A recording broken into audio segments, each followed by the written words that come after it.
পলি স্রোতকে বলছে, স্রোত তুমি তো ভালো করে জানো ঝরার বাবা কেমন, যেটা ভেবেছে সেটাই করবে, এর বাইরে একটুকুও যাবে না।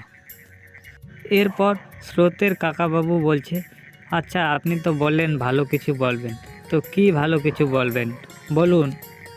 এরপর পলি বললেন, সেই কথাটা বলার জন্যই আজকে আপনাদের বাড়িতে এসেছি। তাহলে শুনুন, ঝরা এই বিয়েটা করবে না। এই কথাটা শুনে স্রোতের বাড়ির লোকরা সবাই অবাক হয়ে গেল। এইদিকে মহার্ঘ ঝরাকে বলছে, তুমি মানসিকভাবে তৈরি কি না? তখন ঝরা বলল, তোমার জেনে লাভ কি? তুমি জেনেই বা কী উদ্ধার করবে মানসিকভাবে আমার? এমনটা তো নয় যে তুমি বললে তুমি গিয়ে স্রোতকে বিয়ে করে নাও, আমি গিয়ে বিয়ে করে নিলাম, তুমি আমাকে মুক্তি দিলে। এমনটা তো নয় যে যাও আমি তোমাকে মুক্তি দিয়ে দিলাম।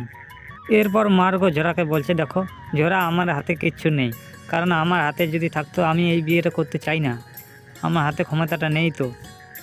এরপর মার্গো ঝরাকে বলছে, দেখো ঝরা, আমার হাতে কিচ্ছু নেই, আমার হাতে যদি ক্ষমতাটা থাকতো তাহলে আমি এই বিয়েটা করতাম না, আমি ক্যান্সেল করতে পারছি না এই বিয়েটা। তখন ঝরা বলল, কেন পারছো না?